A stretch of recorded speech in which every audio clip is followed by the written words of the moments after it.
us give attention to the subject that I've been asked to speak about, and that is the very important subject of how you define what is unique and different and special about you. By the way, I see we have people from all over the world. I don't want to forget to mention, I see we have a few German-speaking people. I'm just publishing this week my first book in German. That is Letters to a Buddhist Jew, which is now appearing a few weeks. It'll be out in German. So they're being shipped to Vienna, Zurich, and Berlin. And from there, we'll distribute them around the German-speaking world. So please stay in touch. You're welcome to email me, and I'll make sure you get a copy. Or go to the website and you'll see that information over there. I do have books out in other languages, but this will be a first in German. Let's pay attention to, let's focus on this very important subject. What makes you different and special, and how do you discover the unique path that you need to work in the world? So what I'm gonna do, again, with Rabbi Hill's permission, I'm gonna spend a little time on the theory of Jewish individuality, if I may. How do we approach the subject of Jewish uniqueness? And then I'm going to switch gear into the practical. How do you do that for yourself?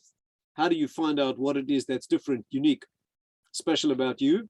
And for your students, your children, if you're a parent, how do you guide a child to discovering their own special role in the world? So that's our agenda in two sections. The first is a bit more theoretical, a little bit more spiritual, if you like, Kabbalistic even. The second is practical, where we show how those deep principles are applying themselves in the world. Is that okay? That everyone's with me? Yes, good. Okay. Stage one. It is commonly believed that an Orthodox Jewish lifestyle means that you have to be a clone of everybody else. Same uniform, same actions, same mitzvot, same practice, a robotic clone, copy of everyone else. And nothing could be further from the truth. Let me try to explain this. Nothing could be important to understand than this. It is true that externally Jewish life looks like a sameness. After all, there's a certain kind of uniform. We are doing things that are similar to each other. We're required to fulfill the same mitzvot, Shabbat on the same day. That is true.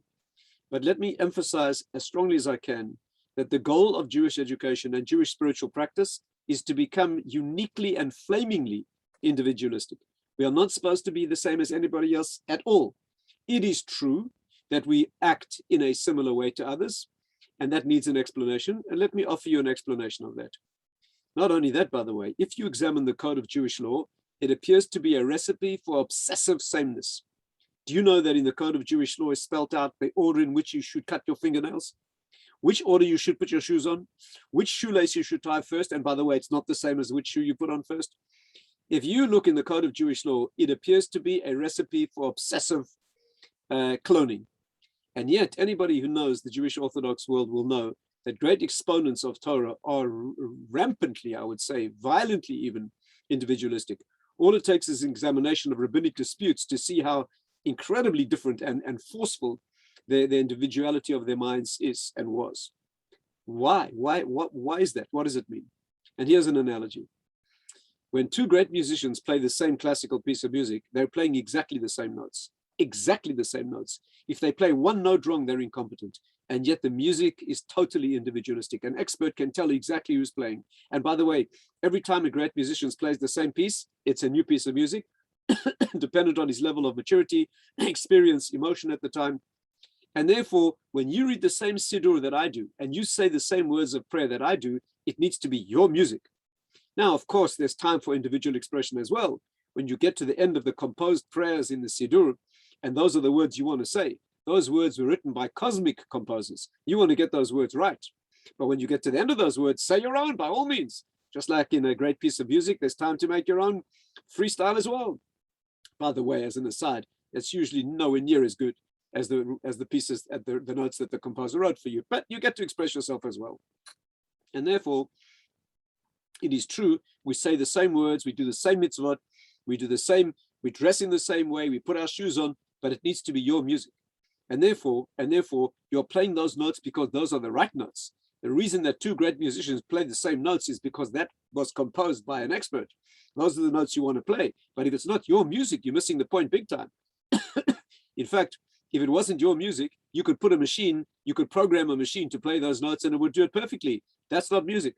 Music is an expression of the heart and soul. You know, I speak to Rabbi Hill here because he's a musician at heart. You know that there's an amazing verse in the Novi, in the prophets. It says like this, V'haya k'nagein hamenagein. When the musician began playing, one of the great prophets needed to reach inspiration. And because he was distressed, he called for music. Music can transport you into another world. And the Torah says, V'haya k'nagein hamenagein. When the musician began playing. But the Kabbalists translate those words literally. When the musician became the music. When the musician entered the music and it became, he and the music became the same being, that's another world entirely. And it has to be your unique music. And therefore, let's dispel the myth that in Judaism, on the contrary, a great exponent of Torah is a radical original thinker, right? An amazing, my teacher of Moshe Shapiro was an amazingly original mind, examined everything from first principles, accepted nothing, took nothing for granted. Here's a picture of Moshe Shapiro, right? An amazing, amazing mind. And somebody who was incredible in his independence. He used to teach us that the job of a Rabbi, the job of a Torah teacher, is to make the student independently minded. What do our sages say? He'emidu talmidim harbe, raise many disciples. And listen to the words. He'emidu, stand them on their feet, not yours. An invalid guru makes the disciples dependent on him. A valid guru, a real teacher, makes the students independent of him. And therefore, ladies and gentlemen, the goal of being an exponent of Torah means to think for yourself and become an extreme individualist. Let me say one more word about this. A competent engineer puts no nuts and bolts into a machine that are not necessary, not even one.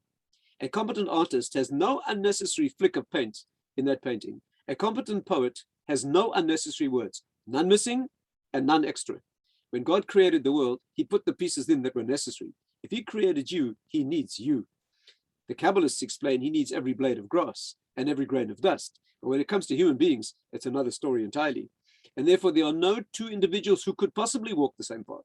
You were put into the world to do something utterly unique that you need to do at your place and time. And that's why you were created in your place and time, in your gender. I know this is I'm aware that gender is a vexed issue. But let's start with that. In your religion, you're a Jewish soul.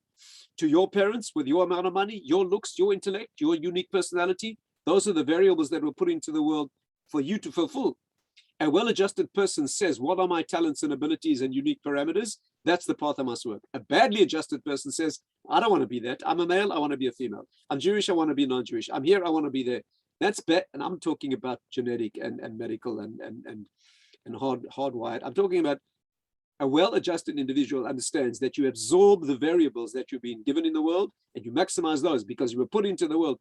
When you find yourself with a violin in your hands, sitting in the violin section of the symphony with a talent to play that violin, that's what you play. And if you do it well, the whole symphony becomes a symphony. Let me express to you one of the most beautiful insights into this theme, and then we'll change gears and make it practical. Rabbi Dessler, one of the great teachers in this field, and I know that Rabbi Hill's father used to know Rabbi Miller, who was one of his main disciples. By the way, I mentioned to you, if you go to my website, go to the advanced section, you'll find a link to Rabbi Miller's talks, an amazing, amazing set of talks on basic Jewish philosophy. You need a little bit of Hebrew. He uses a few Hebrew words here and there. But he presents a teaching of his teacher of Dessler, which is out of this world in terms of its exquisite beauty. And I'll try to do justice to it in just a few minutes. If you want to hear this as an extended discussion, so you can find this at my website. In a book I wrote for teenagers, you can find this in a condensed form. But here's the theme. Rabbi Dessler teaches that the world is built on 3 levels of order, what we call Seder, 3 levels of symmetry. Pay close attention here, this is worth understanding. The first he called Seder L'Shem Seder.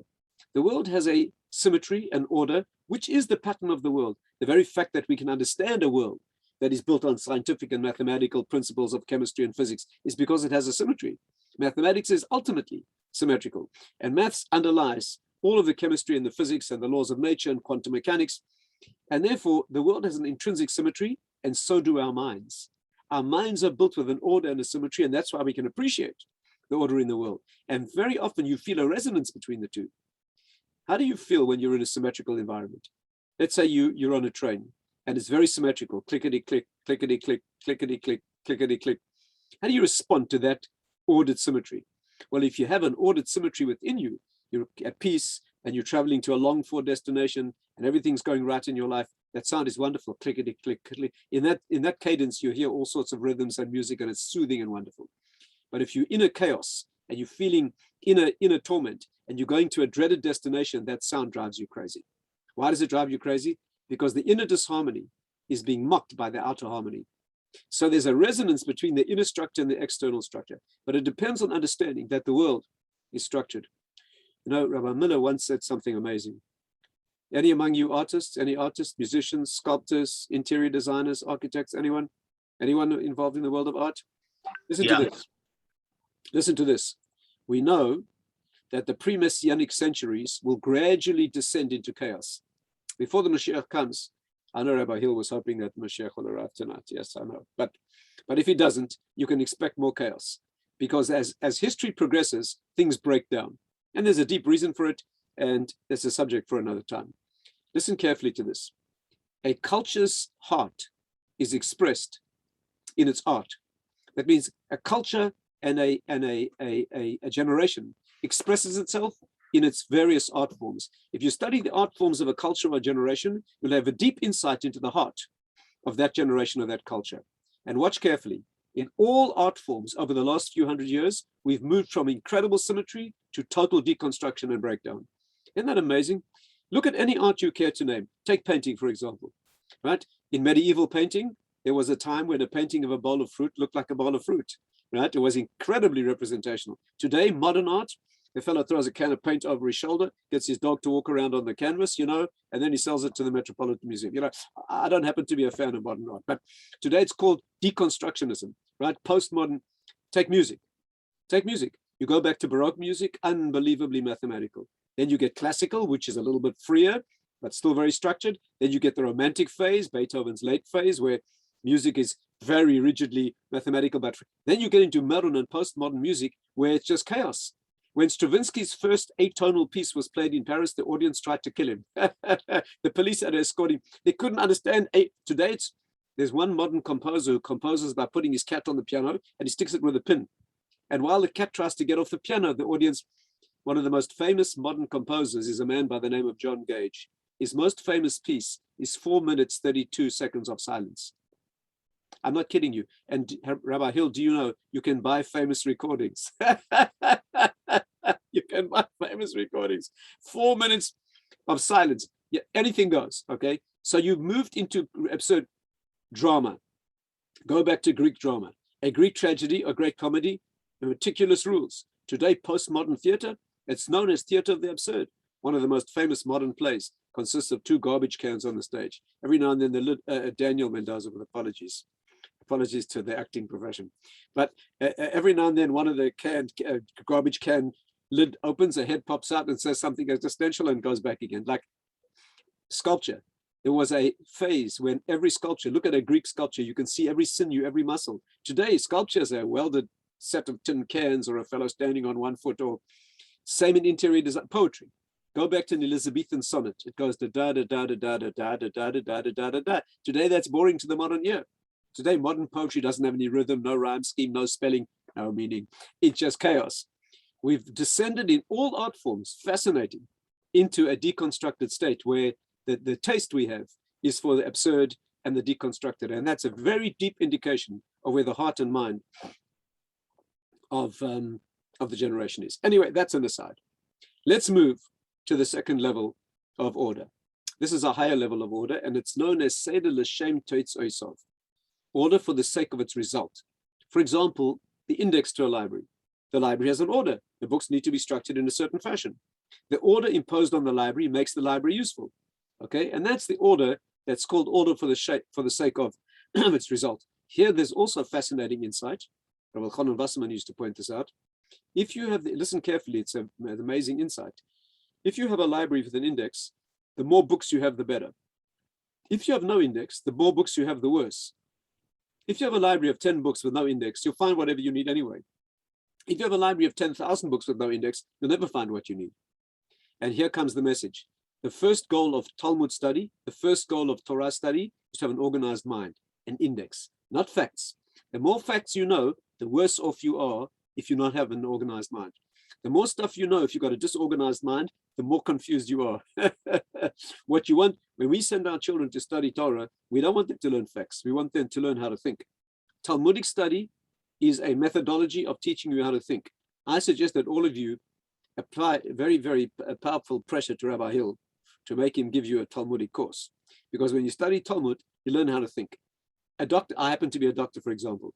Doctor doesn't need to learn the facts of disease. He needs to learn the underlying mechanism, the underlying diagnostic principle that explains all the details. Then you understand something in the world. Scientists are looking for the grand unifying theories, not for the facts. And therefore, Talmudic study is an exercise in understanding how to organize things. So the second level of order is like an index to a library that organizes all the features. But there's a third level of order. And here we come to the mystical and the mysterious. The third level of order, which is the highest level, is called Seder L'Shem Achdus HaPa'ula, order for the sake of unity of function. For example, let's say you have an electronic apparatus like a radio. Every piece needs to be exactly where it is, so the circuit functions and the whole thing operates. You have a machine. Every nut and bolt and every screw and every part of that engine has to be correctly disposed so that the whole thing operates. Each piece needs to be perfectly in place so that the whole thing functions. Now, here's the question for you intellectual black belts to think about. What's the difference between the second and the third levels of order? An index to a library means every book needs to be in a particular position. In a third level, every piece of a machine or an engine also needs to be. The books need to be placed correctly so the library functions. The parts of the engine need to be placed correctly so the engine functions. What's the difference? Daniel, are you doing some thinking? Can you answer that question? What's the difference between the two levels of order, where an index is imposed on a library, so the whole thing functions as a library, or the parts of an engine? James, what's your answer? So in the order for the sake of its result, you're focusing on details, and you want to be able to extract this book and then put it back on that shelf and be able to find that one book. And in the third one, it's about everything working together. So it's the whole is the sum of its parts, and they all matter so it can function. I think that's beautiful. Will you allow me to say it a bit more clearly, if I may? Sure. Listen to this. If your index collapses in the library and all the books are out of order, each book remains valid. But in an engine, if one piece is out of place, nothing's worth anything. If you have 1 millimeter of wiring out of place in your radio, nothing works at all. This is amazing. This is a level of construction or order, or organization, where each piece is utterly worthless on its own, worth less than the smallest coin, but if it's out of place, nothing is worth anything. If you're driving through Death Valley, 500 miles from nowhere, in your 4-wheel drive monster, right, that your life depends on, and suddenly a tiny screw falls out of the carburetor and gets buried in the desert sand, and the vehicle grinds to a halt. That little screw is so pathetically trivial, you couldn't even, it's worth less than the smallest coin, but it just became worth your life. Because without that little screw, nothing is operating. And each piece is like that. This is amazing. The universe is structured in such a way that each piece is pathetic in its smallness. What are you in terms of the universe? What are you? You as a human being, you're nothing. You're a speck of matter. But the universe depends on you. Where there's one little piece out of place in your radio, it's 0.5 millimeter of wire. What's it worth? The whole thing doesn't operate. When people say, Rabbi, you Orthodox Jews, you're so obsessive. You have a mezuzah on your door. If one letter's cracked, you say it's no good. You have a Sefer Torah. One of the letters is a bit smudged, it's no good. Come on, let's get real. You can read it, it's there on average. Really? How does he feel when he's having a child and his child has one gene of 1 billion, a little bit out of place, and the child has some terrible consequence? Oh, it's there on average. No, it doesn't work like that. You've got a radio and one little piece of millimeter of wire is missing and the whole thing's not operating. It doesn't work on averages.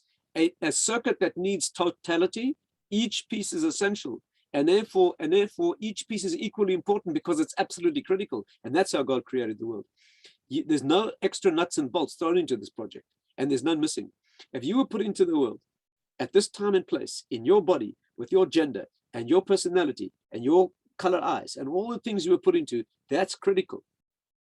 The Torah comprises of 600,000 letters. The word Israel, Yisrael, is an acronym for Yesh Shishim Otiot Ribor La Torah. There are 600,000 letters in the Torah. And if one letter of a Sefer Torah is missing, the whole thing's invalid. Not just one word messed up. The whole thing cannot be used. Can't read it. Because the whole thing is critically, and this is where you begin to feel the oneness of God in a world of multiplicity.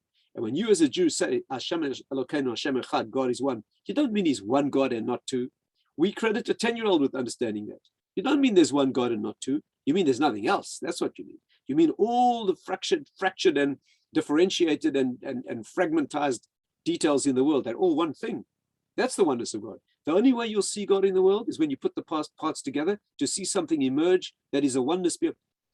If you have any musical sensitivity, you will know that each note is ridiculous as a note. A plink and a plonk and a plonk and a plink.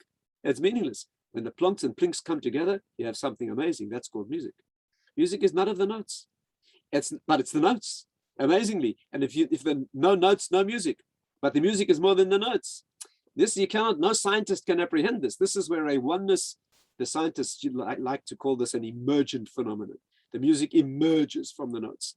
There's a oneness that's cohesive, that you can't show scientifically, but if you any human sensitivity, you know it when it's there. A relationship. What is a love relationship between friends or in a marriage? To mesh into each other, where something larger than the sum of the parts is constructed. Paradoxically, you need to sacrifice yourself in that. You need to give yourself into the bonding of a union that is losing yourself in that relationship. But the paradox is that's where you find yourself.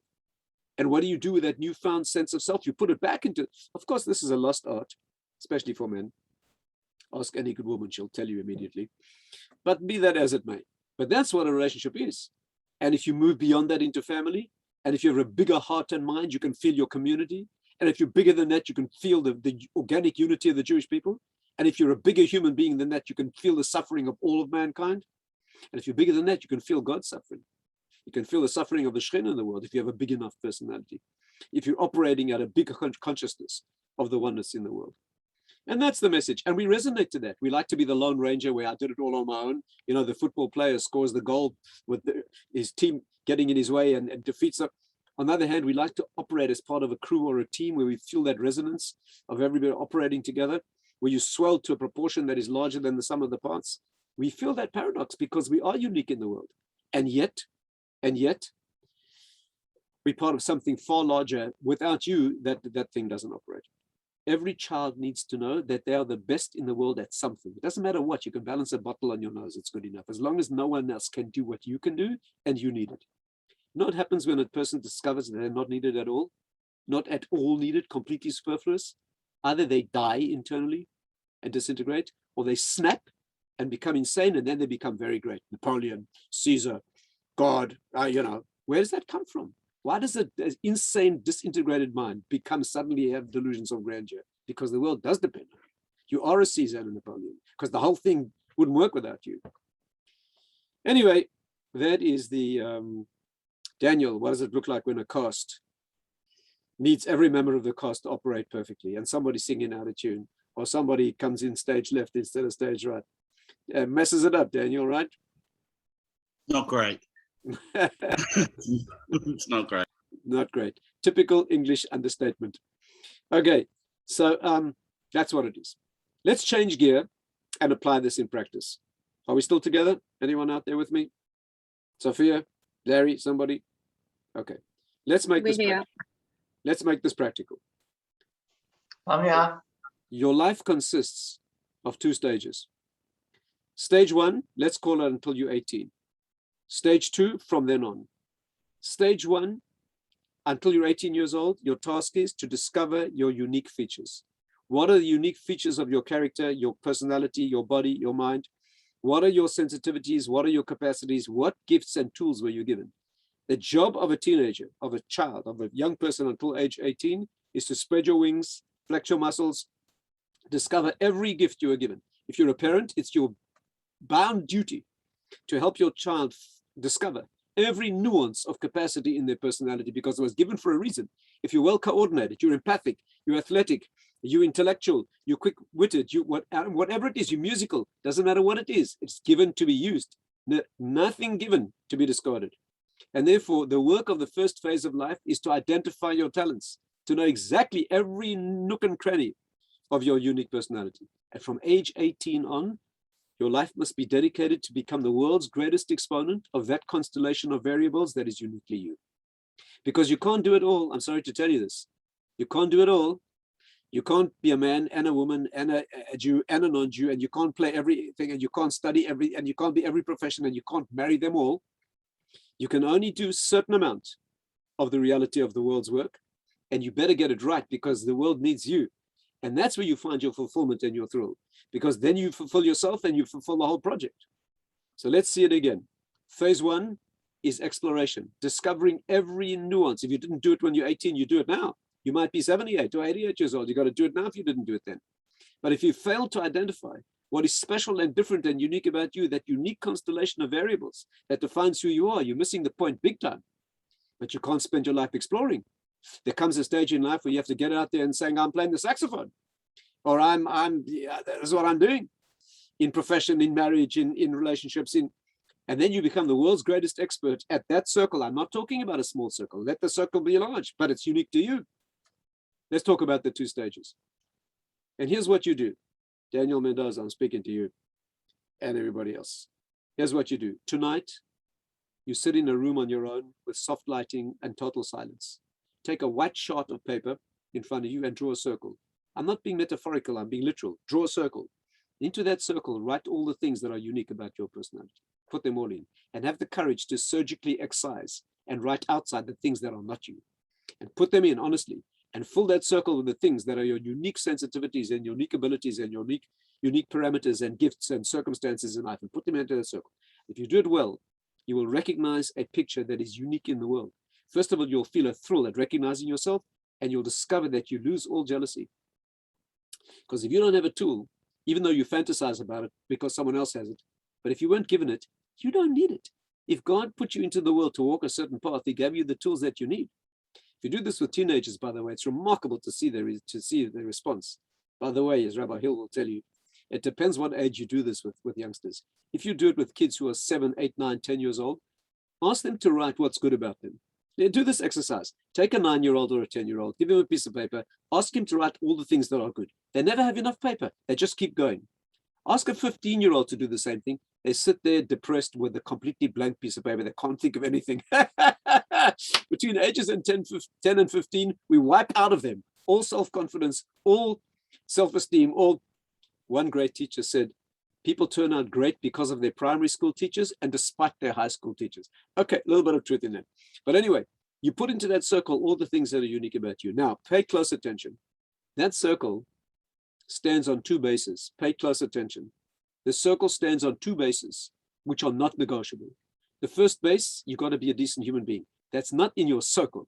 Everybody's got to do that. You've got to be kind and considerate and loving and empathic and generous. That's not negotiable. You can't walk around punching people in the teeth and say, it's not in my circle. No, you've got a base.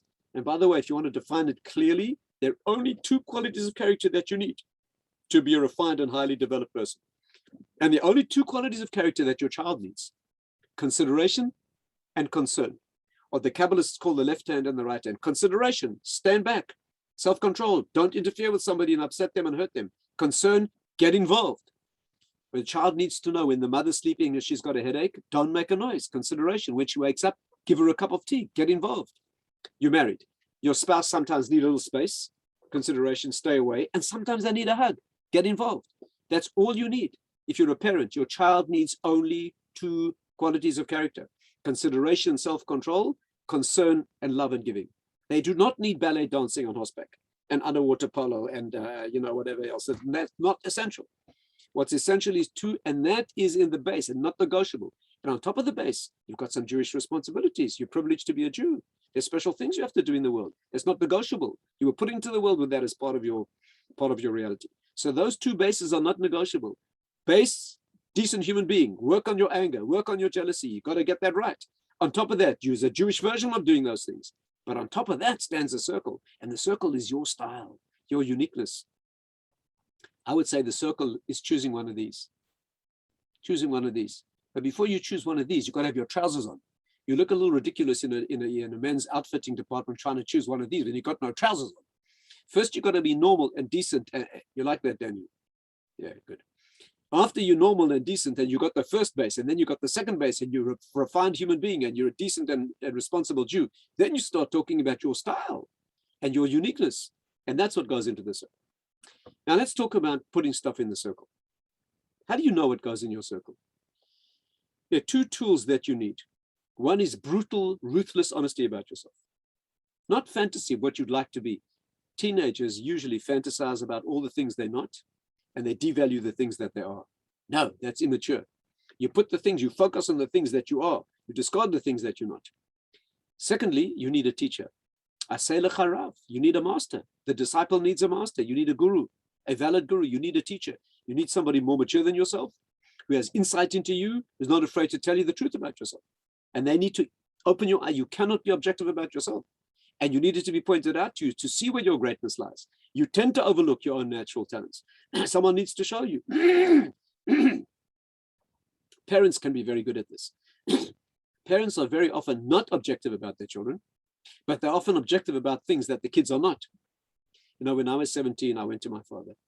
My father was the most amazing doctor. And since I was 3 years old, I just wanted to be like him. So when I was 17, I was applying for medical school. I went to my dad. I said, you know, Dad, I'm applying for medical school. I'll never forget that moment. My father put down what he's reading and he said, you know, that's okay, but I think you'd be better as a teacher. A teacher? Who wants to be a teacher? They don't pay you. They don't respect you. I completely ignored my father, studied medicine, became a teacher. Okay, so you need insight into where your capacities and your talents are. But once you have that insight, you've got a talented teacher, a parent, whatever it is, you construct that circle. And I'm talking about a broad circle, gentlemen and ladies. I'm not talking about a narrow academic, you know, I'm talking about broad. You may have no academic talent, but it doesn't matter. You know, my wife told me the first day she taught at a junior school in a Torah environment, she noticed on the wall of the classroom, they had star charts, you know, gold stars for spelling in Zulu, and the calculus and arithmetic and all that stuff. There was a star chart for midot. That means if a child shared his sandwich with another child, he got a gold star. That's Jewish education. Because if you only give stars for spelling and arithmetic and spelling in French, you're teaching kids that it doesn't matter if you can share your sandwich. But between you and me, sharing your sandwich is much more important than spelling in French. You can be a very successful individual if you cannot do calculus or spell in French. But if you can't share your sandwich, you're in big trouble.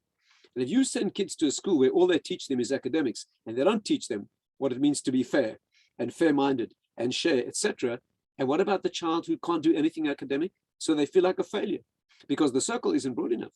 And therefore, you need to put everything in your circle.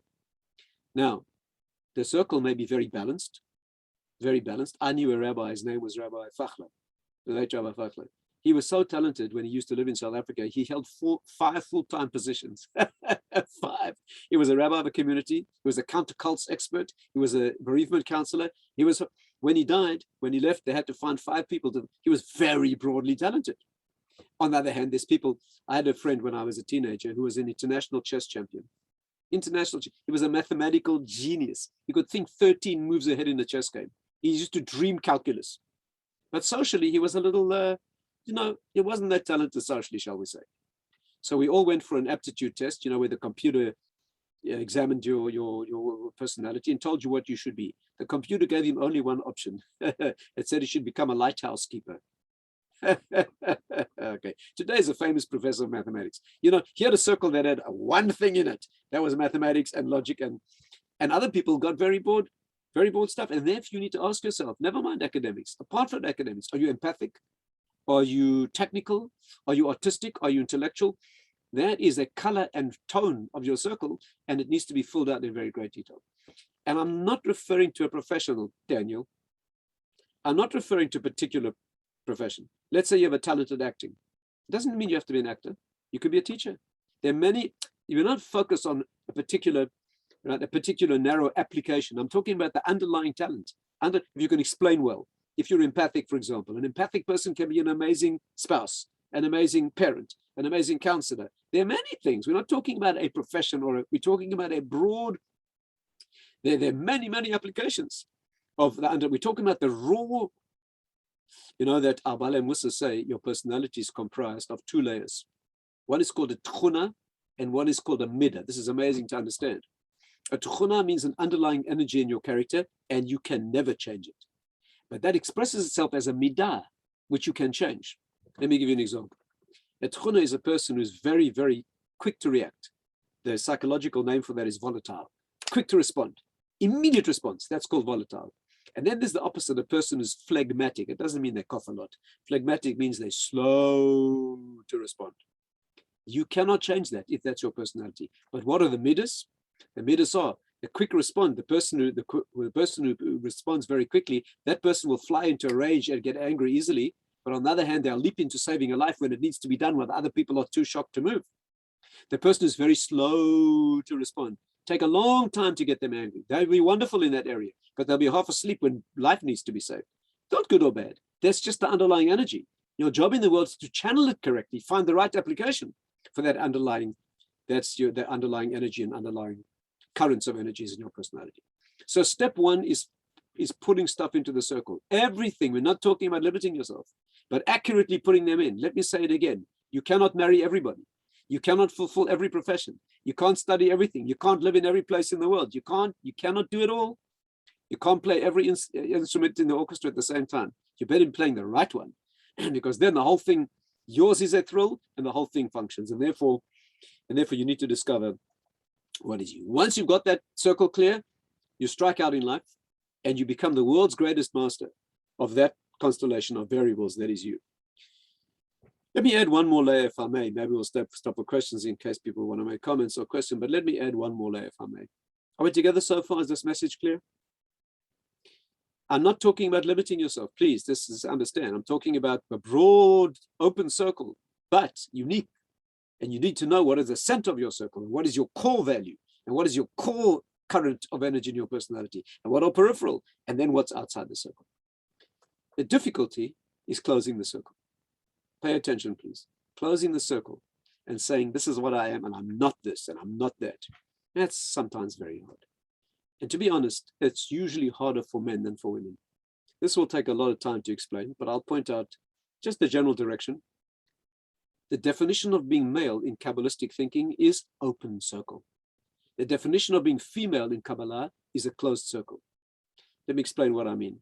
Maleness, I'm not talking about men, I'm talking about male. There are no real men left as it happens anyway, but be that as it may. Maleness means endless potential. You know, when a child is conceived and husband and wife come together, the male gives seed by the billion and the woman gives one egg only. The male is unbelievable potential energy, but it's only energy and it's unlimited. The female is total limitation, but it's real. The Kabbalists say that the joy of being male is divine, unbelievable, unlimited energy. The curse of being male is it's only seed energy. That's only potential, nothing real in the world. The beauty of being female, the curse of being female is she gives birth to only one. But the blessing of being female is she brings life to the world. But all the millions of seed that she does not use die.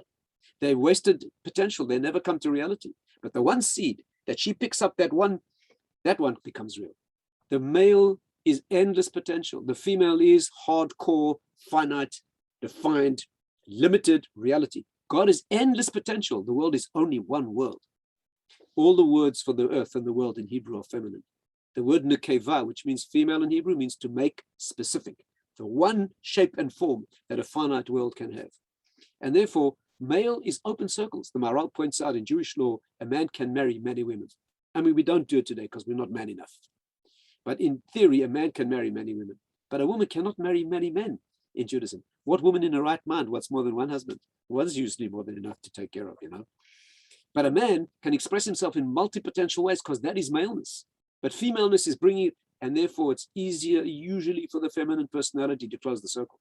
And the male person is always fantasizing about all the other stuff. Let me say it a bit more harshly, if I may. Youth is male, because youth is the phase of potential. It's immature. It's just a dream and a fantasy that you can do and be everything. And older age, maturity is female, because that's when the circle closes and reality takes place. And that's why children are creatures of the unlimited. Ask a normal 5-year-old what he's going to be when he's big. He'll tell you he's going to be a spaceman, policeman, he's going to be everything, no problem. He's going to do it all. Right? It's when you're not 5 years old, when you're 15 and 25 and 35 and 45 and the world starts closing in on you, then you start feeling depressed. But that's the way the world's designed to be. Now you better get real. Now you live that one life correctly with the correct partner and the correct profession and the correct path that you walk in. Children, you see a child standing outside a delicatessen with $1 in his grubby little hand and 25 different cookies and buns in the window. Oh, amazing. And drools over all of them. Finally makes his choice. He's about to hand over his dollar and get his cookie. All 24 others start to glow brightly. If you want to torture a child, and I'm not suggesting this is a Jewish activity, but if you want to torture a child, give him an ice cream and then give him a second. When the child's holding 2 ice creams, offer him a third. He'll end up with a pool of ice cream and tears, because a child cannot understand that to have what he can have, you can't have the rest. The child's mind is he's going to have it all and do it all. You know, here's a young man of marriageable age. He's resisting getting married. Yeah, he doesn't want to get married. You know why? Because the world of women, there are thousands out there, each one more wonderful and beautiful than the next. He thinks if he gets married, he's going to have only one. So he'd rather have none, because a child would rather live in the fantasy of all the possible experiences. You know what we call people like that in Western culture? A playboy. You know what a playboy is? He's got women all over the place, endless money, endless. Does he settle down and get married? No. He explores potential. And the word playboy, 2 words of childishness. Play boy. Because that's immaturity, is all the potentialities that are being fantasized about all the time. But that's not life. Life is to experience all that when you're young and then bring it down and close the circle and build something that lasts, that's permanent. And that closing the circle is very difficult. You know what's amazing? In the literature of the world, youth is always described as springtime and summer, and old age as winter. Correct, Daniel? Because youth is when the spring, the energy, the potential, and the old age, winter, when the juices are. In Jewish literature, we call youth winter and old age summer. King Solomon talks about Yemei Chorfi, the days of my youth, the days of my winter. You know why? Because winter is where they break the frozen ground and put the seeds in. That's the potential phase. But summer, when the crop grows and you reap the crop, that's a vision of life. In Jewish thinking, youth is a time of potential, which is an anxious time. You haven't achieved anything yet. You want to spend the potential and get the goods. In the non-Jewish world, youth is a happy time because you got potential. Old age is very sad. In Judaism, it's the opposite. In Judaism, youth is the time of potential. Old age, you reap the crop. You've done it all. You've built your family and your values and your mitzvahs and your reality and changed the world. What a vision of life. And therefore, you don't want to die with the money. You want to die with what the money can buy. Listen to this. An immature mind wants money. A mature mind wants money to buy something and then buys it. If all you want is money and power, you'll never have enough. If you want the money to do something with and buy it, find a finite result. Get the money and do it. Buy it. Achieve it. And therefore, the immature position is that open circle of, and as you see children mature, they start to realize you can't do it all. Years ago, I was walking to shul with my little son when he was 6. Avi, you know Benny. So 6 years old, as we were walking along, says to me, Abba, he looks really worried. He says, I'm not sure if I'm going to marry Debbie or Frida. He's 6 years old. So I said, well, what's the problem? He said, because, Abba, I just realized whichever one I marry, the other one's going to be so upset. Okay. So finally we get to the shul, we walk up the steps. He says to me, Abba, I just realized whichever girl I marry, all the others are going to be so upset. He's a confident young man, you understand? As it happens, he didn't marry Debbie or Frida. And I've no doubt they're very upset. But be that as it may, you suddenly realize you just can't do it all. You see, immaturity wants to do it all and have it all. And maturity means you can't do it all. You can't marry them all. Daniel, you can't play every part in every play. No matter how you try, can't play every instrument, you can't master every sport. You've got to discover which are the ones you're going to do and do them best. Now you can do the other stuff as recreation and you do whatever you want, but you're going to be a professional. Your life needs to be dedicated to that. And therefore, you need to dedicate it to that circle that has been closed, that is uniquely an expression of who you are. Let me leave you with a story. And here's the story. There was a peasant in old Russia. He was a peasant farmer, and he had no land to farm. He stood weeping by the side of the road in hopelessness. And suddenly the Tsar, the king of Russia, rode past in his golden carriage. He sees this man crying. He's moved. He gets out of his carriage. He says to this poor peasant, what are you crying about? The peasant's overawed by the presence of the Tsar. He tells him, I'm a farmer, I have no land. The Tsar says, what's the problem? I own Russia. And he drives a stake into the ground where they stand. He gives the man 3 and he says, walk as far as you want, put another stake in the ground, turn, put another stake, turn again, walk as far as you want, put a 4th stake in the ground, and all the land between the 4 stakes is yours. Unbelievable. The man takes the stakes and he starts walking. And after a few miles, he's about to put the stake and turn when he says to himself, why stop here? He walks a few more miles, he's about to put the stake and turn, and he says, but I could have more. And as the story goes, he never stopped walking. Okay, ladies, gentlemen, that's a brief overview of the concept of levels of order. The highest level of order is the coordinated oneness in the world, where each piece is absolutely critical. Your letter in the Sefer Torah makes the whole Torah valid. You were put into the world with a task and a person you need to marry, and a task you need to do, and an instrument you need to play in the symphony. And it's unique and it's special, and you not an extra bolt or a nut that's thrown into the system that's useless and unimportant. And if you haven't discovered it, you'll be frustrated and anxious and depressed. And when you discover it and you see what it is you have to do, and you know you're giving full expression to your unique abilities, all of them, not just that you can act, Daniel, but your character, your personality, your Judaism, your sensitivity, your empathy, your understanding of the world, your intellect, your notions of, and all that has to be expressed. And you need to find the way to give maximum expression to that in your relationships, in your married life, in your professional life. Not everyone has the privilege of being able to maximize that. Sometimes the circumstances are constrained, but that is what you're in the world for. And sometimes constrained circumstances also are built to bring out the best in you. Anyway, this has been a brief introduction to the subject. Let me take a moment to see what's been put in the chat. Yes, okay, good. Rabbi Hill, if anyone has a question or they want to put another question in the chat or ask it, I'm very happy to stay in case somebody wants to point out something specific. Otherwise, I thank you very much for this opportunity. I give you all a blessing that you should have deep insight into where you fit in the world. We need you. We need you.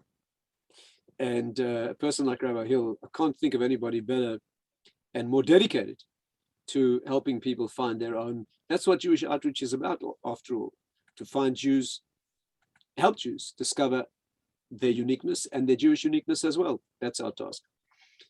Over to you.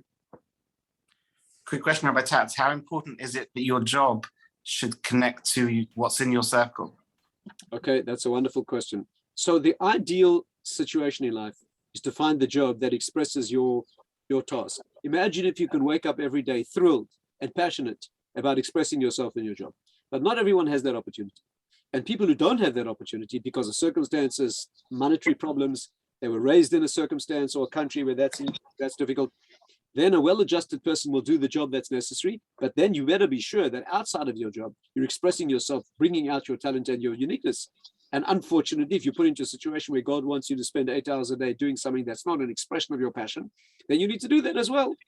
But if you have the wisdom and opportunity to find a job that is close as possible, or you can adapt to using your talents, or within the job circumstance, even though you're selling shoes or handing bread over the counter, but in the circumstance and the context of your job, you can express your character uniquely, then that's what you have to do. So that becomes a personal counseling question. What's the maximum, how to maximize your particular circumstance, both in a professional life and outside it?